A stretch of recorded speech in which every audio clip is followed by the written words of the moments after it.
안녕하세요. 매일 새로운 사연을 전하는 읽어주는 사연 라디오입니다. 구독과 좋아요, 많은 공유 부탁드립니다. 오늘의 사연 시작하겠습니다. 안녕하세요. 결혼 반년차 30대 초반 여자입니다. 얼마 전 개념 없는 남편과 시댁 식구 때문에 파혼했습니다. 제가 어렸을 때 저희 집은 정말로 형편이 어려웠습니다. 항상 땀에 젖어 고생하시던 아버지와 이른 아침부터 늦은 밤까지 식당 일을 하시던 어머니의 모습이 아직도 눈에 선할 만큼 고생을 많이 하셨어요. 그리고 나중에서야 아버지는 동네 막힌 하수구들을 뚫으며 돈을 벌어오셨다는 사실을 알았네요. 행여 자식들 학교에서 놀림받을까 걱정되어 일부러 먼 동네까지 가서 일하셨다고요. 긴 고생 끝에 본인만의 노하우를 익히신 아버지는 본인의 회사를 세우셨습니다. 사실 아버지가 처음에 일을 시작하실 때만 해도 하수구 청소가 무슨 돈이 되겠냐며 여러 사람들한테 싫은 소리를 많이 들으셔대요. 그러나 다행히도 그 사업이 자리를 잘 잡게 되면서 지금 벌써 20년 넘게 하수구 청소업체를 운영하고 계시고요. 그렇다 보니 이제는 관공서들과의 정기적인 계약도 있고 제법 안정적인 상태입니다. 그러다 보니 지금은 아버지에게 직접 일을 배우고 싶다며 찾아오는 젊은 사람들도 덜어 있더라고요. 그리고 현재 저는 서울 소재의 중견기업 인사팀에서 일하고 있습니다. 사실 공부를 더 해볼까 하는 생각도 있었기에 연애나 결혼에는 딱히 관심이 없었습니다. 그런데 회사 내 선배가 자기 생각해서 소개팅 한 번만 나가달라고 사정을 하더라고요. 그렇게 억지로 나가게 된 소개팅에서 지금의 남편을 만나게 된 거죠. 지금은 은퇴하신 시부모님과 함께 살고 있다는 남편은 호감형 외모에 유쾌한 사람이었어요. 매사 긍정적으로 보고 너무 진지하게 빠지지 않는 남편과 있으면 시간이 어떻게 흘러가는지 모를 만큼 즐거웠어요. 회사 생활로 지친 저에게 활력이 돼주는 사람이었죠. 그래서 남편이 결혼하자고 했을 때도 걱정보다는 앞으로 얼마나 더 즐거울까 기대만 되더라고요. 그런데 지금 생각해보면 제가 얼마나 생각이 짧았던 건지 후회가 됩니다. 결혼 이야기가 본격적으로 진행이 되면서 자연스레 시댁에도 인사를 가게 되었습니다. 전원주택에 살고 계신다던 시부모님이 실제로 거주하시는 곳은 다세대 연립주택이었고 반지하방을 쓰고 있었어요. 제가 당황한 기색을 숨기지 못하자 남편은 별일 아니라는 듯이 여기도 마당이 있으니 전원주택 아니겠어? 라고 말하며 웃어 보이더라고요. 주인 집 마당이기는 하지만 어쨌든 마당이 있고 자연을 느낄 수 있으니 그게 전원주택이랑 다를 게 뭐가 있냐는 논리였어요. 하지만 이미 시부모님이 제가 올 걸 알고 계시는 상황에 집이 말한 것과 다르다고 나갈 수도 없었어요. 어이가 없었지만 따질 새도 없이 시부모님을 만나게 되었네요. 시부모님 두 분 다 다행히 저를 굉장히 반겨주셨어요. 다만 제가 사간 과일 바구니를 보시더니 이런 거 말고 고기를 좀 사오지 그랬냐며 웃으시더라고요. 다음에는 꼭 한우로 사오라면서요. 마음이 편치는 않았지만 저도 그런 자리가 처음이라서 어떻게 해야 할지 모르겠더라고요. 그래서 알겠다고 대답했네요. 그 후에는 본격적인 호구조사가 시작되었습니다. 시모는 저에게 제 부모님이 어디서 뭘 하시는지, 제가 대학은 어딜 나왔는지 그런 걸 물어보셨어요. 저는 늘 그렇듯 그냥 작은 사업을 하신다고 말했지만 사업을 하신다는 말에 무슨 일을 하는 건지 계속해서 꼬치꼬치 캐물으시더라고요. 그래서 제가 하수구 청소를 주로 하신다니까. 어머머, 아버지가 똥 푸는 일을 하냐면서 막 웃으시는 거예요. 저도 그때는 순간 화가 나서 표정 관리를 못했어요. 제 표정을 눈치챈 시모가 대번에 저한테 너는 뭐 별것도 아닌 걸로 예민하다면서 남편을 보며 예민한 애 비비 맞추느라 아들이 고생이 많겠다며 또 웃으시는 거예요. 남편도 덩달아서 그래서 자기가 살이 빠진다면서 저를 놀리는 게 아니겠어요. 그나마 다행히 시부가 적당히 하라면서 힘든 일 하시면 참 고생이 많으시겠네 라고 수습 아닌 수습을 하시더라고요. 결국 밥이 어디로 들어가는지도 모르게 먹고 집에서 나왔습니다. 그리고 남편과 둘이 인근 카페에 갔습니다. 도통 짜증이 가시질 않아서 죽겠는데 남편은 그것도 모르고 저한테 오늘 어땠냐며 묻더라고요. 제가 일단 왜 전원주택이라고 했냐고 묻자 남편이 아까 말했잖아라며 얼버무리려고 하더라고요. 마당에 나무 있고 꽃 있고 자연이 있으니까 전원주택이랑 다를 게 뭐냐면서요. 제가 정말 그렇게 생각하냐고 묻자 자긴 정말 그런 뜻으로 말한 거지 속이려고 한 건 아니라면서 믿어달라고 하더라고요. 절로 한숨이 나오더라고요. 사실 저희 집도 어려운 시절에는 반지하에 살았기 때문에 반지하에 살고 있다는 사실 자체가 문제가 되는 건 아니었어요. 그래서 일단 알겠다고 했네요. 그리고 남편에게 나에 대해서 농담하는 건 괜찮지만 우리 부모님 직업을 비하하거나 하는 건 아무리 장난이더라도 하지 않았으면 좋겠다고 단호하게 말했습니다. 그러자 남편은 시모가 원래 성격이 진지하지 못하다면서 저더러 좀 이해하고 받아달라고 하더라고요. 하지만 제가 그때 좀 더 칼같이 선을 그었어야 했어요. 그 이후로 사실 결혼 준비를 하면서 조금씩 어긋나더라고요. 몇 번이고 이건 아닌데 하는 순간이 있기야 했지만 이미 직장에는 소개해준 선배 덕분에 제가 결혼한다고 소문이 파다한 상황이었고 저 또한 그런 소문을 무시할 만큼 성격이 강하지 못했기에 파혼은 생각지도 못했네요. 상견례에서 있었던 일입니다. 회사 근처에 있는 이름난 중식당을 예약했었어요.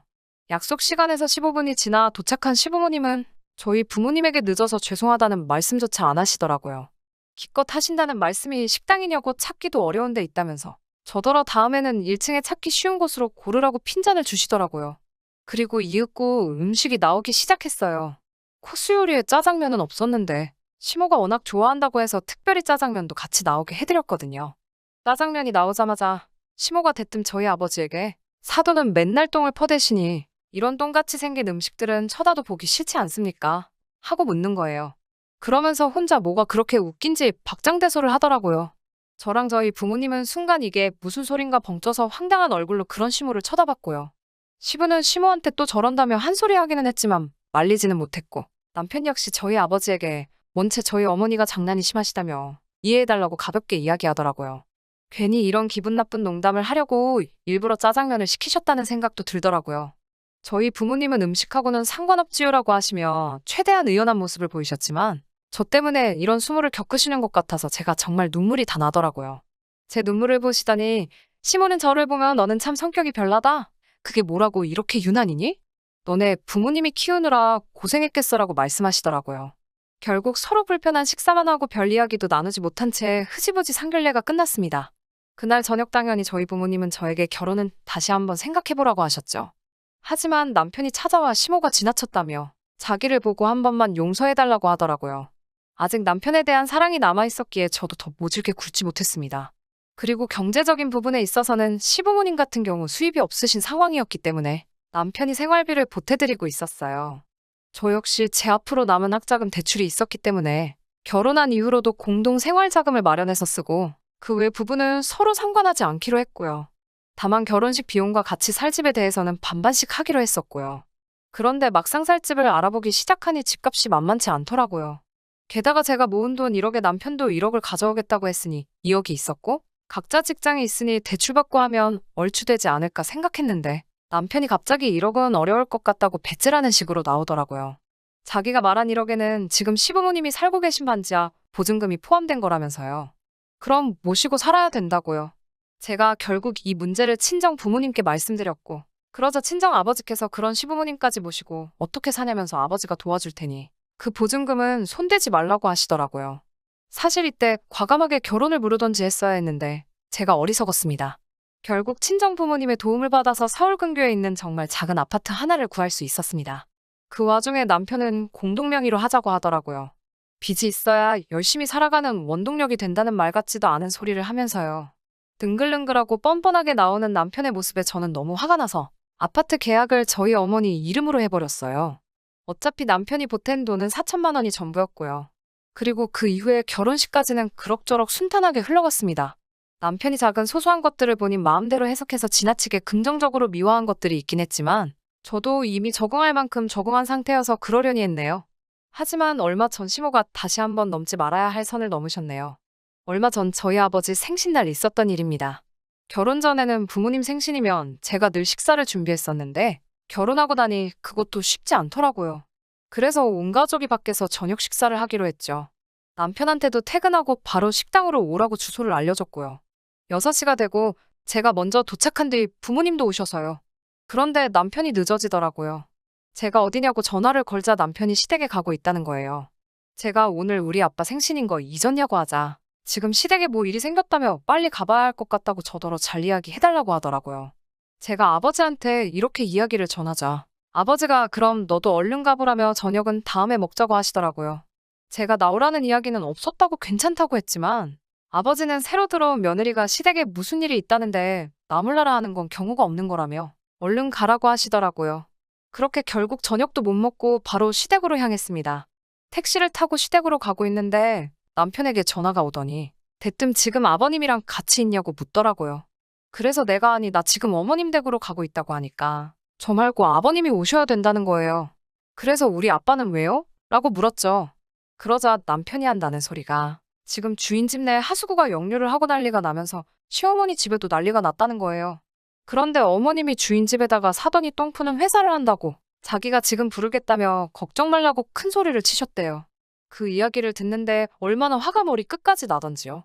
제가 택시 안에서 소리를 질렀습니다. 지금 제 정신으로 하는 소리냐고요.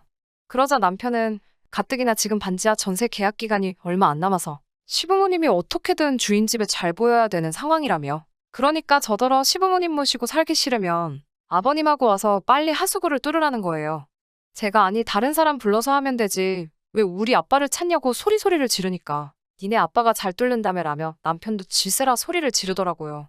사돈한테 번번이 똥 푼다고 뭐라고 하는 것도 열받아 죽겠는데 장인 어른한테 니네 아빠라고 하는 남편의 싸가지를 보니 내가 미쳤다고 이런 인간이랑 결혼을 했나 싶더라고요. 저는 차를 돌려서 바로 저희 아파트로 향했습니다. 아파트에 도착해서 여행 가방을 꺼내 눈에 보이는 남편 짐이란 짐은 다 때려 넣었어요. 그리고는 다시 택시를 불러서 그 가방을 챙겨서 남편 시댁으로 향했습니다. 도착하니까 시어머니는 저한테 가족끼리 돕고 사는 거지, 똥 푸는 기술은 아껴서 남한테 쓰는 거냐며 비아냥거리더라고요. 남편도 장인어른을 다시 봤다는 개소리를 하더라고요. 저는 하수구 역류로 똥물이 가득한 시어머님 댁에다 남편 여행 가방을 내동댕이 쳐버렸어요. 그리고는 남편에게 이제 집에 들어오지 말라고 너 같은 자식이랑 안 산다고 소리를 질렀습니다. 남편과 시부모님은 물론 작업하던 사람까지 눈이 동그래져서 저를 쳐다보더라고요. 남편은 저한테 뭔 소리냐며 나가서 얘기하자고 하더라고요. 제가 어차피 너 아파트 계약할 때 꼴랑 4천만 원 보탠 게 다지 않냐면서 그거 내가 내일 당장 돌려줄 테니까 그거 먹고 떨어지라고 소리를 질렀습니다. 그리고는 현관문을 나서는데 시무랑 남편이 쫓아나와서는 제 뒤통수에다 대고 똥포한테 똥 푼다고 한 게 잘못이냐 아니면 니네 아빠를 니네 아빠라고 해서 잘못이냐며 자기들이 무슨 틀린 말을 한 거냐고 저보고 속이 좁다며 어이가 없다고 큰 소리를 치더라고요.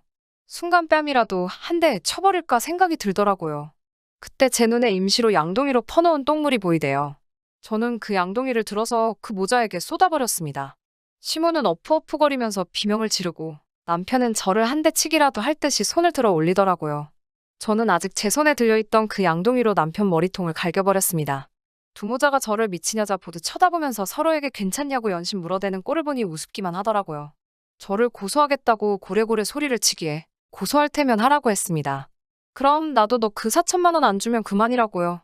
사실 4천만 원도 현금으로 받았기 때문에 솔직히 받은 적 없다고 배째라 하면 그만이니깐요. 그리고 일주일이 지났을 무렵 회사 선배가 저에게 혹시 무슨 일 있냐며 저를 떠보더라고요.